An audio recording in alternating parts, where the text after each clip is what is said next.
So, wat is 'n dan vir jou besigheid nou eintlik? So vanoggend wil ek vir jou hierdie demonstreer. Ken julle hierdie? Dit is 'n dan for you muffin mix.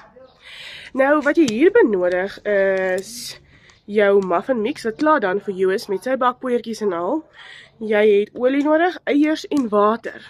Dan meng jy nou hierdie ouetjies saam en dan bak jy hom. Daar's jou muffins. Nou, dit is wat 'n dan for you besigheid is. Al die harde werk is klaar gedoen. Jy kom, jy sit jou website op, jy stel jou website op, jy join jou community, stel jou goedjies op om te begin. Voila, die harde werk is gedoen. You come, you plug in and play. En dan is jy reg om dollars te verdien van die huis af. Want die harde werk is klaar vir jou gedoen. So as jy eie aanlyn besigheid wil begin en 'n inkomste genereer van die huis af, kom dit net vir my onder Muffin Mix en ek wys jou hoe.